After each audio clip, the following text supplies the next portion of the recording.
our annual placement bootcamp, Ace and Place 3.0. We are back with another exciting session. I am Dev and I am joined by my co host Kushi. Today we have a thrilling start for you all. We'll kick off our session by asking you a question that will serve as a base for today's discussion. Are you guys ready? Can I have um, some reactions in the chat?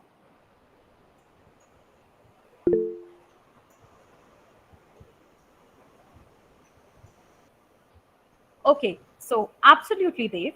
So now here's a question for you all. What field you think you can switch to after gaining experience in the domain of consultancy? We invite you to put your thinking caps on and share your amazing ideas in the chat box.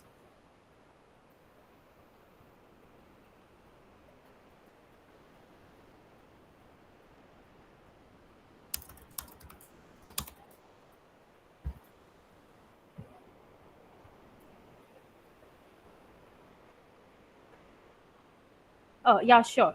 I repeat myself. What fields you think you can switch to after gaining experience in the field of consultancy? Like, what are the fields you think, like, the experience you gained in the field of consultancy will help you to switch to other fields? So, like, the exit options, again, what Dave earlier said. So, you can just tell us your perspectives and opinions and your interests, basically.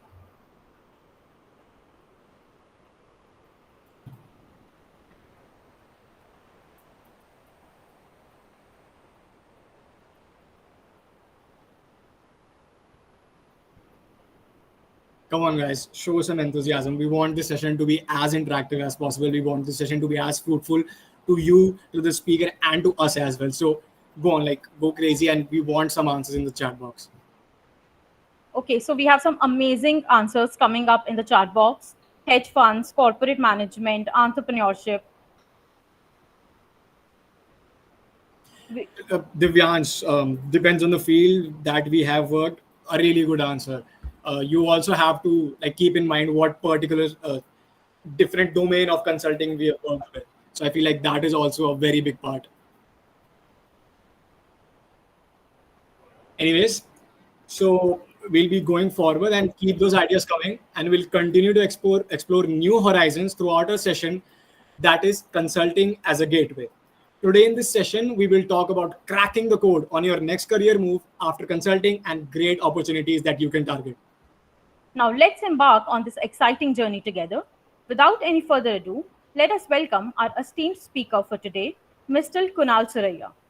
It is my distinct pleasure to introduce our esteemed speaker for today's session, Mr. Kunal Suraiya. Kunal sir has completed his post-graduation from IIM Calcutta, and is a chartered accountant. Currently, he leads the organization strategy and growth practice at Navikens. Prior to this, he has worked as a consultant at McKinsey and Company. We are truly honored to have Mr. Kunal share his insights and knowledge with us, and I invite you all to warmly welcome him to the stage. It's our immense pleasure to have you here today, sir. We would love to hear from you, and we are sure that everyone would leave with amazing learnings today. Over to you, Kunal, sir. Right. Hey, thank you so much for the introduction, and thank you everybody for taking your time to attend this session, and hope I can add value. So before I talk about the exit opportunities that consulting provides, maybe I spend some time on, what are the capabilities and skill sets that a typical consultant would build, right? Working in the consulting domain, and then maybe move on to, how those relate to the exit opportunities that you can probably pursue. So if you talk about any sort of consulting, right, there are a set of skills that would basically be important as a consultant, right? So what are those skills? Let's talk about those, right? So of course everybody would have heard about problem solving, right? How do you basically understand the problem statement? How do you break it down further? And how do you try to analyze what could be the possible solutions to address those problems, right? You can take any sort of situation, and this will be a very common recurring theme, right? How do you identify the problem, and how do you find a solution to that? This is one of the core skills that a consultant develops, right, while working as a consultant. Other than this, of course, communication is very important, right? So you can do all the analysis that you want in the world, but if you're not able to synthesize that and communicate it clearly, then there is no point of running that analysis, right? So be it discussion with the teammates, be it discussion with the clients, senior clients, so forth. So be it any form of communication, written, oral, how do you communicate your findings, your analysis, and your recommendations is key, right? So consultant spends a lot of time, trying to develop this skill as well. What about the other skill sets? Okay, so you have stakeholder management because a consultant does not work in isolation, right? Unlike some other, domains or job, etc., that you might, have read about in the market. A consultant cannot work in isolation. A consultant has to work with the client teams to understand processes, to understand the problem. He has to work with teammates. He have to work with experts. He have to work with other teams, within a consulting setup, like a technology team, for developing a solution. So how do you basically manage these stakeholders? Right? How do you, basically extract the information out of them to be able to achieve your objective? This is another very, very important skill set for a consultant. Right? Other than that, something very, very special about consulting is you know the the variety of problems and the variety of industries and the variety of almost functions within a business that one might be exposed to, right? So this is a very unique thing about consulting because when of course it depends on the problem statement, but many a times the problem statement that you deal with impacts functions across the organization. It impacts various teams, it impacts various geographies, it impacts various metrics that the business might be pursuing, right? So your ability to understand all of this, that how it comes together, how each part of the problem impacts the different functions, processes within the organization, is very important, right? And one of the very uh, unique things about consulting is the ability of a consultant to be able to understand these processes, these functions, these various departments within a business very well, right? And many times as a consultant, you might be exposed to even different industries. Right? So you might be serving, say, client in the banking space, you might be serving client in the manufacturing space, client in the pharma space. So your ability to be able to understand the business dynamics, what drives revenue in a particular industry, right? What are the major cost components in a particular industry, right? How does the supply chain work? How does the distribution work in a particular industry is very important, right? And it gives you unique insights into different kinds of industries, different kinds of businesses, etc. It might be very difficult to get in other setups that you might have heard of. There are many other skill sets that are very important for consultant. I have just touched upon some of these, um, but if you combine all of these things together, right, you'll try to you'll be able to appreciate what I'm going to talk about next. So what what I like to, and many other people like to call these combination of skill sets as transferable skills, right? Because these skills that you develop as a consultant are, of course, very important for the job that you do as a consultant. Right? No doubt, you will not be able to function as a consultant without building these skill sets. But at the same time, these skills are also very, very sought after if you talk about other opportunities, uh, you know after consulting, right? Because like I said, many of these are very, very unique skill sets, and many of them actually are developed on the job, right? So it's very difficult for you to develop some of these skill sets without for example actually working on a problem statement, right? And your exposure to these variety of problems, working with, of course, different different people with different skill sets, working on different problem statements, and of course, that rhythm of being able to iterate on a problem quickly and coming up with a solution is very, very unique, right? And the combination of these transferable skill sets is what makes you sought after when you talk about exit opportunities across industries, across functions, across organizations, right? uh, because many of the organizations that want to hire consultants find it difficult to to be able to find all of these skill sets within single resource unless you've gone through the rigor of consulting, right? And that's what makes a consultant very, very sought after, right? So let's once now we've taken a look at all these skill sets that you develop as a consultant, we'll try to map them to different exit opportunities that might come your way once you are thinking of moving on from consulting, right? And this is, by the way, a very, very personal decision. What you want to exit into.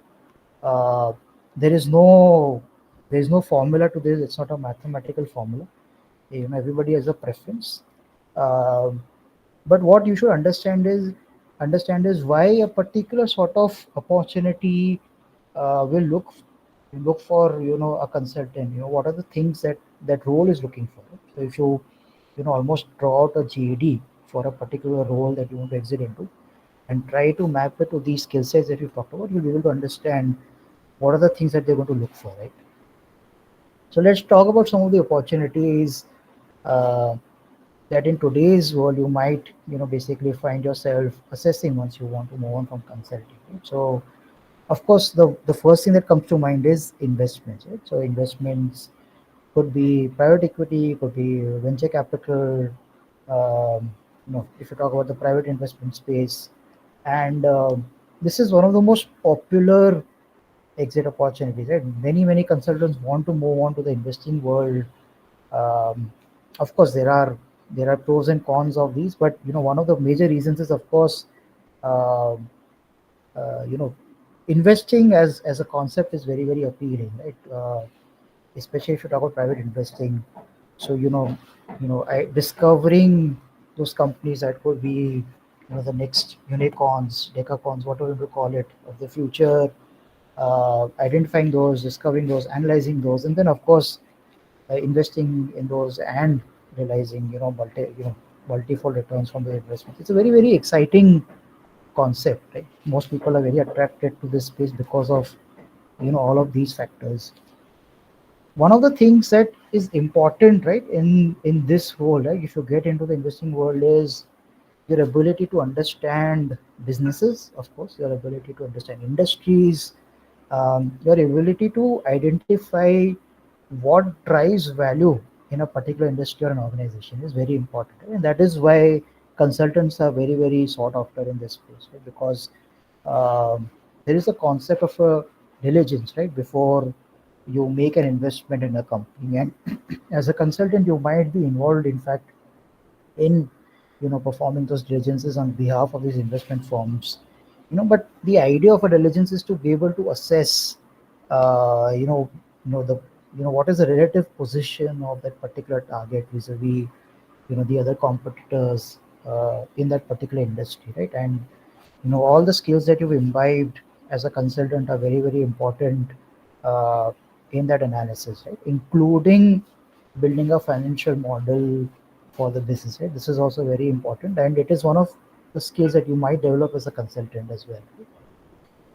So investing, of course, is one option. What about the other options that you have, right? So uh, with the advent of technology, I think product management has become a very, very popular option as well, right? This wasn't that popular a few years back, but given the intersection of strategy, technology, etc., I think product management has become a very, very sought after sort of exit opportunity, right? And especially given the boom of the startup sector, and the focus on um leveraging technology.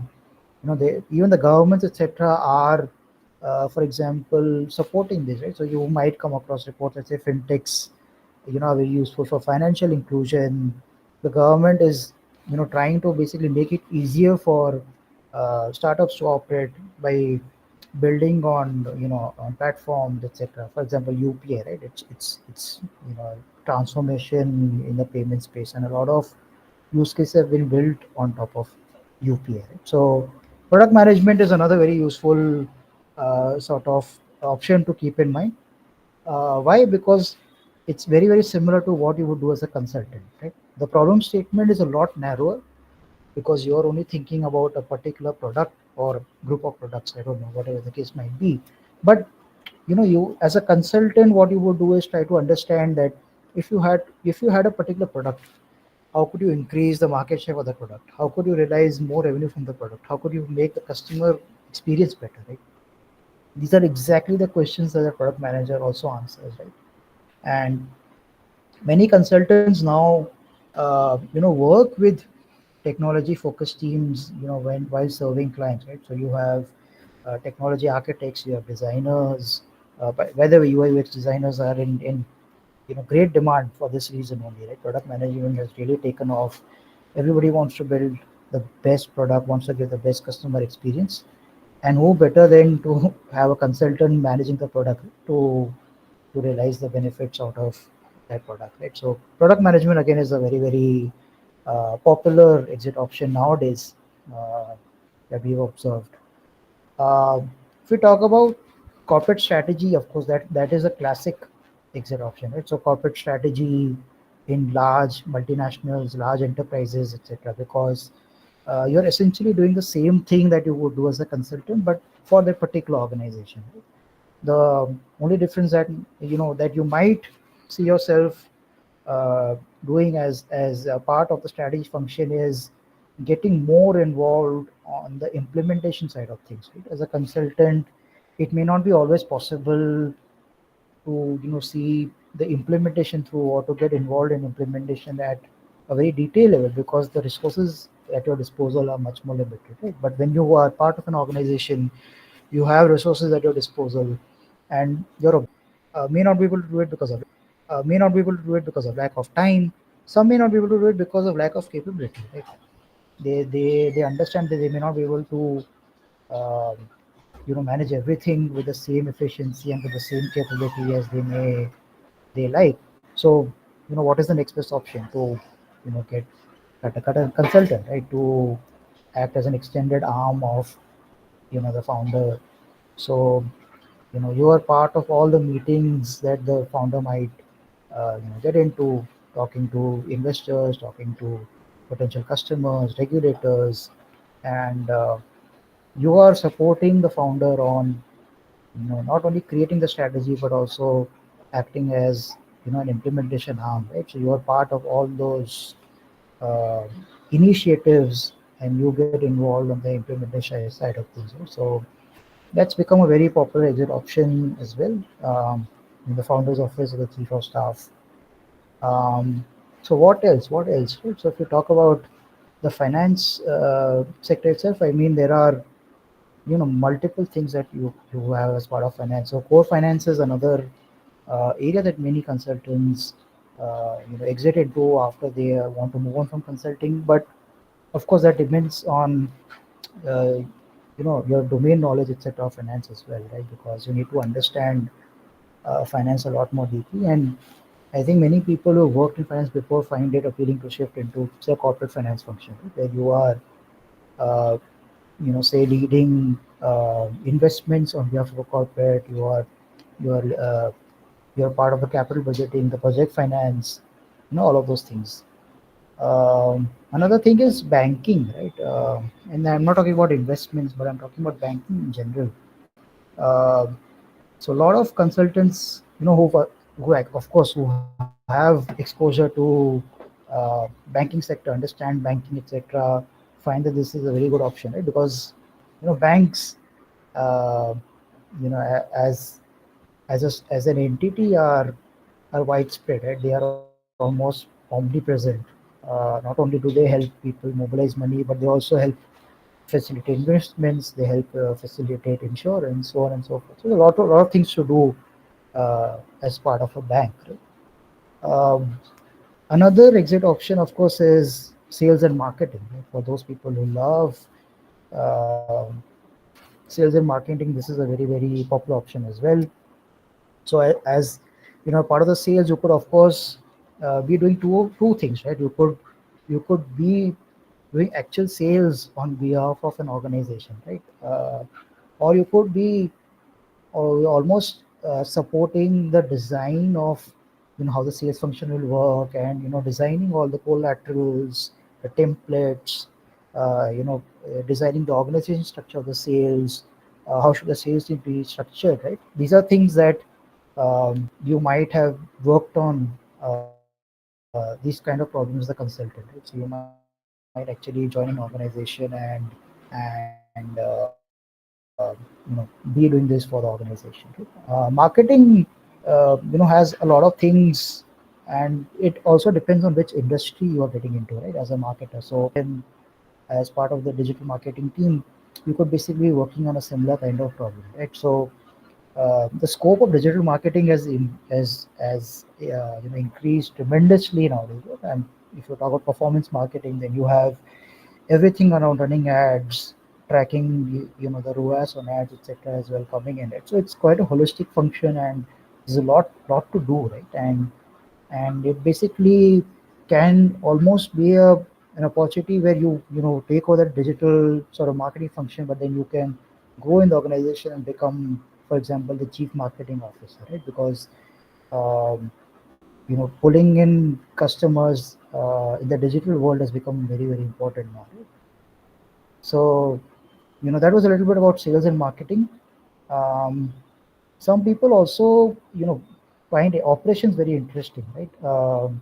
So if you want to get into operations, this will of course be uh, a consultant getting into operations will not be focused on actually running the day-to-day operations, but it will be more on sort of overseeing operations, right? Basically looking at processes, trying to identify how these processes can become more efficient, supporting or even leading, say, automation initiatives, etc. Right? That could be another area of focus in large enterprises, right? Because large enterprises have massive opportunities to optimize operations, right? And consultant can bring that entire structure of uh, basically looking at this in a very logical manner, and then the problem statement that a consultant or a consulting firm is working in. There are primarily two phases in which this happens, right? One is, of course, you know the the design of the strategy, the blueprint of the strategy,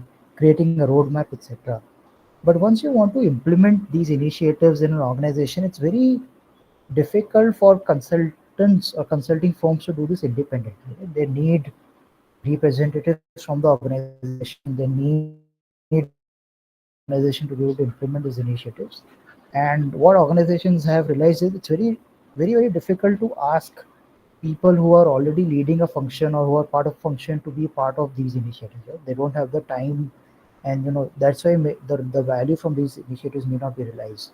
So what organizations to run these transformation offices? So we don't need to work with consultants in the future to implement those, right? So many large enterprises are now hiring people who have been in the consulting firm to be part of these transformation offices, and to bring that same rigor that you would as a consultant, right, to a particular problem, um, to the implementation and the realization of value from these initiatives. uh, so transformation office again is another very popular sort of exit option, right? And these are just some of the exit options that I've touched upon, right? There's a long list of opportunities that uh, could be appealing for a consultant, and would be appealing for the person who's hiring also, right? To see that a consultant fills that role. Like I said, going back to the first discussion that we had, right, the skill sets that a consultant possesses are very unique, right? And uh, of course, most of these roles that I talked about would require all of these skill sets to be utilized, but some of them might be, over indexed on a particular skill set. And that is how, usually the decision to decide on which option to exit into happens, right? Because, um, of course, the role would require all of it, but there would be, a focus on one or two of the, those skill sets um, as compared to the others. Right? So, this is a very subjective choice, like I said, right? And one of the things to be very aware of is what exactly are your strengths as a consultant. Right? So it's not that every consultant is strong across all these areas. It's very difficult, and usually you will not find a consultant who's good at everything. It doesn't happen, right? Um, so the more you are aware of what your particular strengths are, and there are ways that consulting firms find, to basically communicate this to you, right? When you're working as a consultant, they have these feedback mechanisms that make you aware of what your strengths are. Um by the way, one very important skill set that I missed out on, and I'm just going back to this discussion on skills is, what people like to call leadership, right? Uh, and people associate ownership, people associate um, the ability to make decisions, the ability to think logically, etc., with leadership, right? So leadership is another very important skill set that you develop as a consultant, right? Because a as a consultant, you're taking on ownership of a lot of things, right? When you start out in the consulting world, right, you have to take on a lot of responsibilities vis-a-vis almost any other function out there, right? You are, for example, put in front of a client. You have to own client relationships. You have to present to clients, etc. Right? So taking ownership of your, what you call a work stream is very, very important. It sounds scary also, right, for a consultant who's just starting out, but it's just helping you build this whole skill of leadership, right? Because uh, leaders are always sought after, by the way, right? No matter how technology changes, whatever's happening in the world, leaders are always sought after, right? The ability to take decisions uh, based on the data that is available, the ability to foresee what could be the impact of a particular decision, the ability to just manage the different relationships, manage different stakeholders, and ensure that everything is falling into places is just a skill that you can uh, that any sort of role will want to hire for it. So leadership is another very important skill, and the idea is that when you exit into any of these opportunities, you're not starting from scratch. That is very important, right? So it's not that these organizations or these functions that we spoke about, uh, it's not that they don't hire non-consultants, right? They do hire they do hire freshers, they do hire people who have been in that particular function in an organization. But what you will find very unique is that if a consultant is getting into any of these uh, organizations or functions, they're not starting from scratch. They're usually starting from a mid management role, and maybe even a senior management role, right, depending on your experience, etc., right? So in that sense, it also gives that jump, right, that many people seek once they want to exit from consulting, right? You don't want to be starting from scratch. You don't want to be doing the same things that you were doing when you started as a consultant, right? You want to basically make sure that all the skills that you have developed, the capabilities that you build as a consultant are appreciated, right? And that usually happens, right, uh, when you basically transition from consulting. So I'm going to take a pause now, and I would like to open the discussion up to questions that the people might have, and I'd be happy to answer any questions that you guys might have.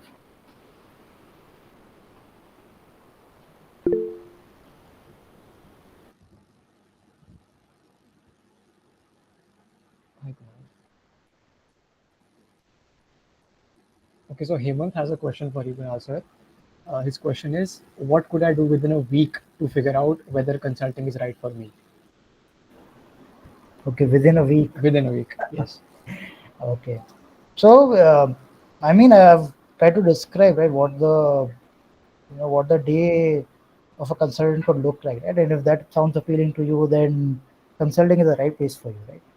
Um but if I talk about consulting, right, um if what you are expected to do as a consultant sounds appealing, then I would say consulting is the right option, right? So uh, if you find working on different problem statements over a period of time appealing, right? If you find working with a team, a capable team, very appealing. If you find managing these different stakeholders, working with clients appealing. If you find uh, this whole skill set of problem solving, thinking logically, and being able to communicate what are your findings in a very very synthesized and logical manner appealing, then consulting is the right place for you, right? So I would just say, just try to understand what the life of a consultant looks like.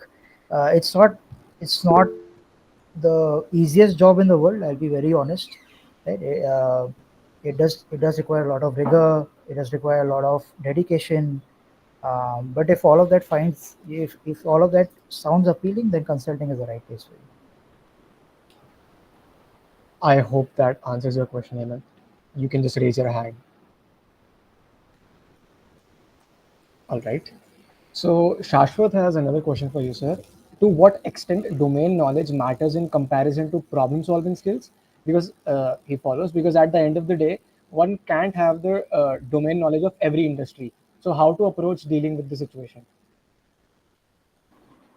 This is a very interesting question. I think a lot of people have this question, right? And the honest answer is that yes, you can't have domain knowledge about every industry. It's not possible, right? When you're starting out as a consultant, you can't be expected to know everything about the FMCG industry. You can't be expected to know everything about the banking industry, everything about the mining industry. It's just not possible, right? So I think usually how consulting involves is that you start developing uh, these skill sets that are interchangeable, right? That will hold you in good stead regardless of which industry or domain you're serving, right? So, like I said, problem solving, communication, stakeholder management. These are very, very generic skill sets that you will develop as a consultant initially, and then over a period of time, uh, say 3 4 years, whatever is the time frame, you will start almost realizing that okay, this is a particular domain, be it an industry or a function that you'd like to build further skill sets in, and then that's when you make the decision to focus on building knowledge within a particular domain, right? So it's a journey. It's not that you start off on day one with knowing everything. Nobody nobody can do that, right? You get there. It's a journey. It takes time. All right. So the next question is by Ankush. I'll take both Ankush and Rohit's question together. What type of skills are required to become a product manager, and are data analytics skills helpful as a consultant? Okay, great questions. I think say data analysis is extremely important, right? Yeah, even though I might have not mentioned it, I think the reason behind this is because the way you approach problem solving today is that you want to back it up with data and analysis. And the reason behind this is that whatever analysis you run and whatever recommendations you come up with as a consultant, ultimately it's your job to be able to convince the client, right? And by client I mean the leadership, right? Whoever might be the sponsor or the leadership at the client side, that whatever you're recommending makes sense, right? And they should go ahead with implementing that. Now the problem is that these people, right, have been in this industry for many years, and there's no doubt about that, right? Coming to the question about product manager, right? So all the skills that we talked about that define a good consultant are important in product management either way, right? So being able to understand the problem, break it down, um, find solutions to the problems, prioritize those solutions, and then if you talk about a product management context, you're of course making recommendations of what you should build as part of a product, right? So all of those are important. Another very important skill set, of course, data analysis is important. Another skill set which is very important is research, right?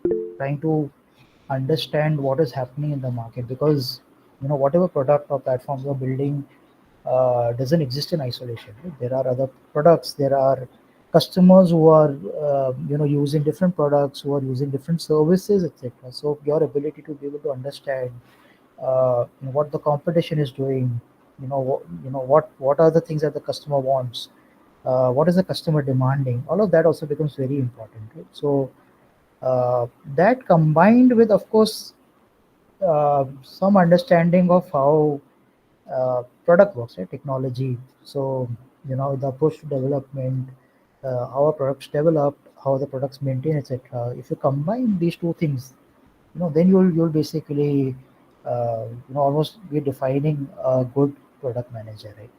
That's what product management is about. All right, so moving on to Kanish's question, he asks, "Sir, can you discuss the long-term benefits of starting in consulting, even if I wish to move into another field?" Okay, good question, right? So why is consulting, by the way, very popular and sought after, right? That is another question to answer, right? Because of the exposure that you get as part of consulting to different problems, different industries, etc. Right? Like that is something that people find very interesting. Another thing, of course, is the appeal of working with uh, smarter people, right? Consulting usually consists of smart people. You need um, people who are smart, motivated, hardworking, usually to be able to excel in consulting, right? So if you are one of them, you naturally gravitate towards people who are like you, right? So consulting becomes a good place to work with those like-minded sort of people. Exposure to senior clients, right? So as a consultant, you have access to CXOs, functional leaders, so on and so forth. Right? It's very difficult to get that kind of exposure, in any other role, right? And you might question, so what? Right? What's the big deal if I get access to senior leaders? I think one thing that I realized as a consultant, right? So even though you are, of course, serving the client and your primary objective is to basically tackle the problem statement at hand, but these senior clients are a very good source of learning, right? And I've realized that the senior people are always very open to uh, imparting learnings, right? Discussing things, etc. And it helps you learn more about uh, how they became leaders, about their businesses, about their challenges, right?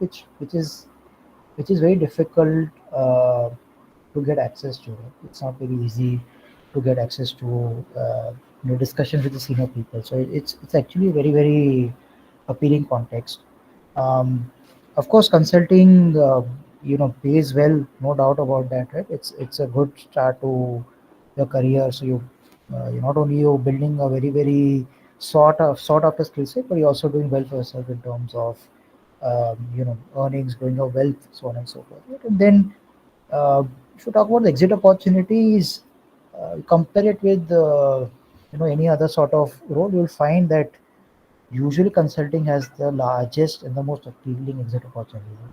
I'm not saying that it is the only one, but it is one of the most appealing in terms of the variety of exit options that you can almost think about. Right? So consulting is thought of in two ways by most people, right? And one is that it's a long term option, right? So you want to remain a consultant for a large period of your career, and which is fine, right? That's a decision you make. The other way to think about it, it's just going to be a stepping stone to something that you might want to do in the future, right? One thing that we didn't talk about, by the way, is entrepreneurship. Consultants are very good entrepreneurs, right? So if you uh, you know talk about CEOs, you talk about startup founders, many of them have been consultants in the past, right? And the appeal of becoming an entrepreneur is just growing day in and day out, right? So consulting can be a very good stepping stone for that as well. So um, you know that's your answer in a nutshell. Hope I was helpful. Okay, so Dharya asked an interesting question. So they are a BBA student. They asked, should they major in finance and minor in marketing, or major in marketing and minor in finance to succeed in the consulting sector? Okay, so there is no right answer to this, by the way, and I know this might not be the answer you want to hear, but that's the truth, right?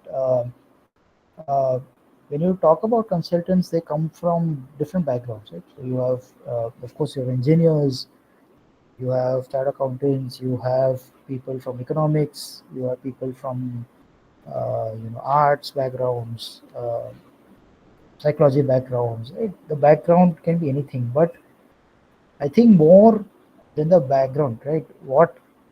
Uh, what consulting firms, if I can talk about that, are looking for are uh, whether the person is of course motivated, whether the person can think on the go, is smart, right, can do calculations in the head, right. So if you have practice case interviews, etc., you would know what I'm talking about.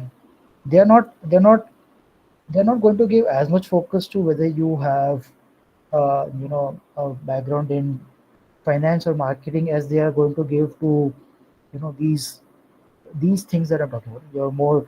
Your ability to think logically, your ability to think quickly, your ability to deal with pressure, your ability to present, keep calm, right, when you are talking or conversing with more senior clients, etc. All of these things are what they want to evaluate when they're looking to hire you as a consultant. Right? So they will give more importance to that.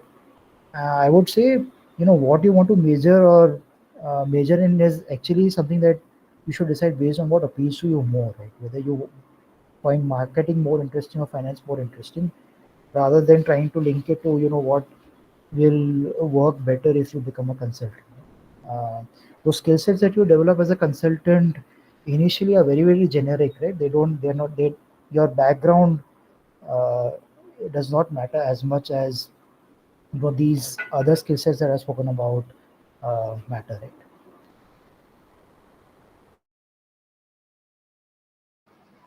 Okay, so Shresh asks another question. What are the common misconceptions about transitioning from consulting to other industries?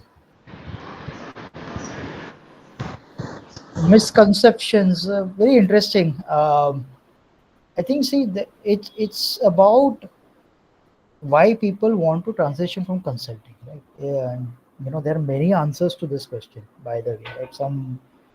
Um, some basically get bored of consulting, if I can call it that, right? There is a certain rigor to it, and they just get bored of the constant and iterative problem solving, etc. So they want to move on to something else.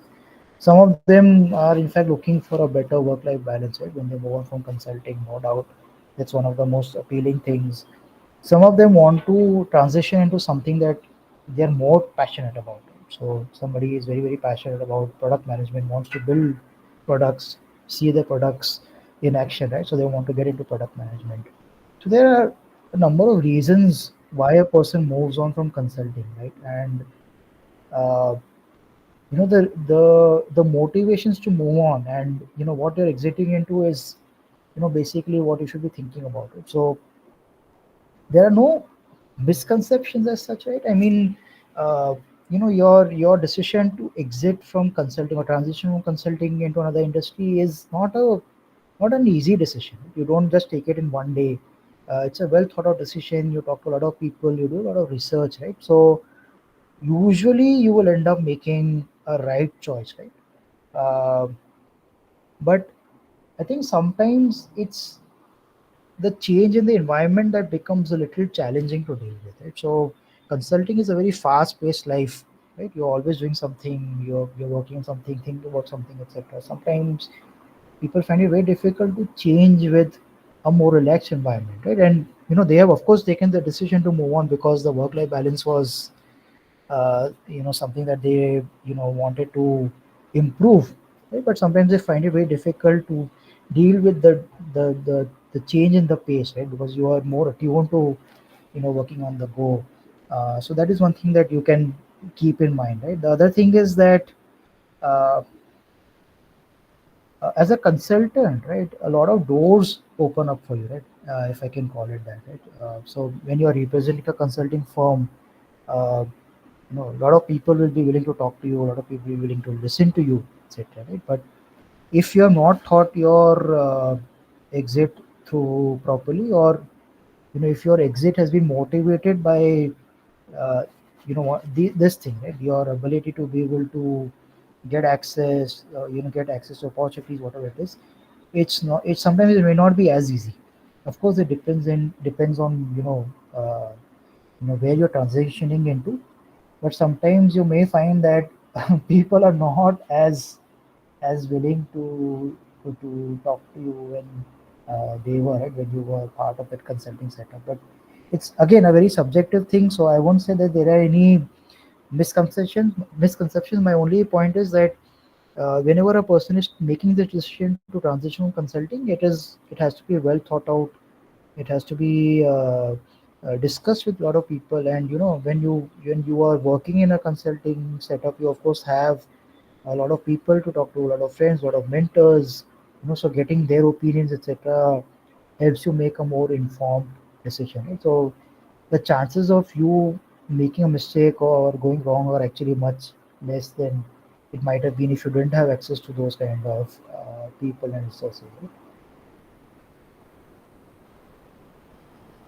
All right. So for the last question for today, any interview tip to ask if why do you want to change your domain from consulting to say any other, say finance or any other industry? Consulting to finance is very popular, so I can understand that. I mean, this is a question that you will definitely be asked. It's not whether you will be asked this question, right? So if you are looking to transition into any of those roles that fall within the domain of finance, you'll definitely be asked this question, right? And um like I said earlier, it's a personal choice. Why do you want to get into finance? And Like I said, most of these decisions about transitioning from consulting are well thought through, right? So when you are getting into, say, you want to get into a private equity firm, right? Your motivations to join the private equity firm will be well thought through, right? Maybe you want to eventually, end up on the investment side. You want to basically get into private investing, private equity investments. You find the concept very appealing. The concept of generating, multifold returns for your investors appealing. So whatever is the reason, right? As long as you've taken a conscious decision when you're making this exit, I think you will find the right reasons and you'll be able to answer this question, right? But if your reasons are not well thought through, they're very shallow, etc., it's very easy for the person who's interviewing you to figure out that the reasons are not correct. By the way, right? These people who are interviewing you for these roles, right? They've been in that business for many years, right? They know the ins and outs of that industry. They know, what could be the reasons for a person to want to get into that particular role, right? So uh, if the reason that you come up with is very shallow, not well thought through, etc., it will become apparent, right? And uh, uh, you will not, ultimately get into that role, right? So as long as you thought through that decision, you made an informed decision, your motivations are very clear, and you're able to communicate those motivations very clearly, I don't think you should have a problem.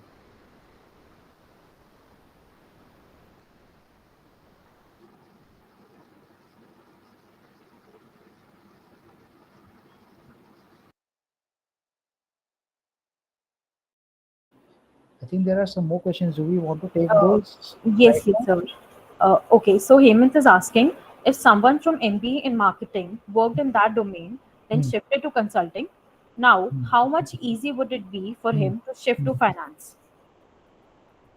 Okay, so if I understand this, you're talking about moving from marketing to consulting and then consulting to finance, is it? Yes, sir.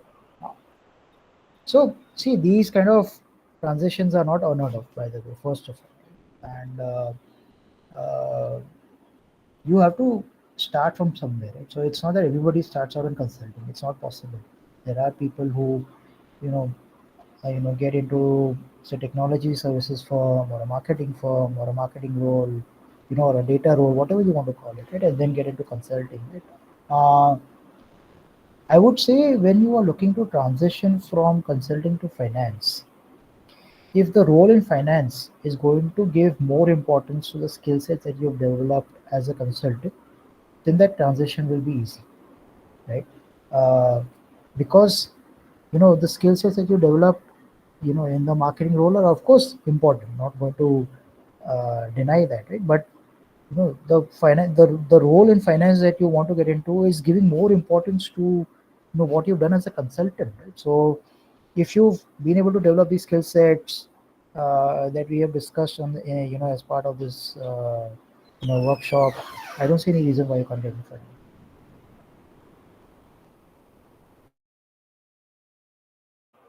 There's another question. In a firm, senior position for consultant, approximately how many years to achieve? So I think like he's asking like how many years a consultant required to achieve a senior position in the firm. Okay. So the first thing I'll start off by saying is that each consulting firm is structured slightly differently, right? Everybody doesn't have the same structure. Um, the number of sort of positions and the time that it takes to basically move from one position to other are different across firms, right? But generally, you would see that in any consulting setup, within a time frame of say 4 to 5 years, you would be in a managerial role. It will be managing a team, um, and you might be called the team manager, a project leader, whatever is the nomenclature that the firm has adopted. And if you talk about making partner in the consulting firm, usually this will be somewhere in the time frame of 8 to 10 years. Normally, in a period of 8 to 10 years, you can uh, you know bas- probably make a partner in the consulting firm. That's usually the time frame. Okay. So I think, sir, we are like no more questions are there in the chat box. So we wrap up with the Q&A session.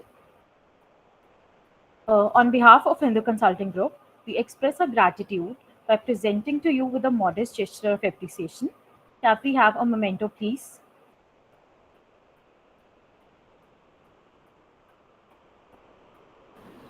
Your exceptional expertise, valuable insights, and unwavering passion has been a source of enlightenment for us, sir. The session really provided us with exceptional knowledge and how consulting paves way to other fields. The strengths and skills that you suggested, like how consultant can get into other diverse fields and how their strengths align with other fields, were really helpful and insightful. We are really thankful for the abundance of knowledge you have graciously imparted to us. Thank you so much. This is lovely, and thank you everyone for being a lovely audience. It was a pleasure interacting with you guys, and I wish you all the best for the future. Thank you so much, sir. Thank you Thank you, everyone. everyone, for joining us. We hope that the commitment, readiness, and expertise you acquired during this program will serve as a catalyst for triumph in all your future endeavors. We shall meet again tomorrow for another insightful session on securing off campus opportunities. Until then, keep learning and stay tuned. Thank you.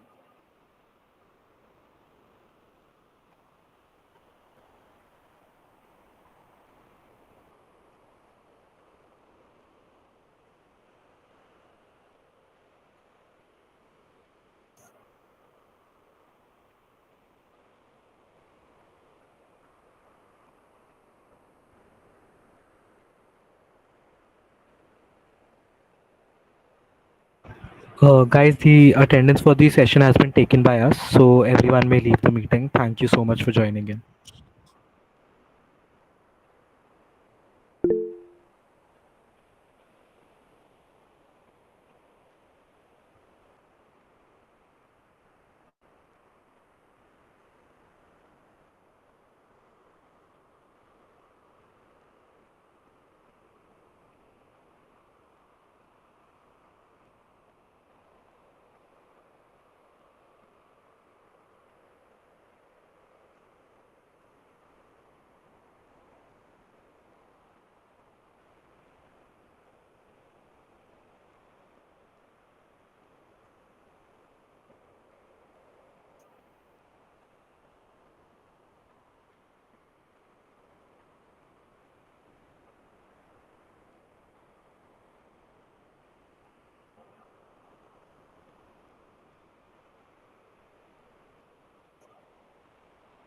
Side even saw it coming. Hamas has killed hundreds of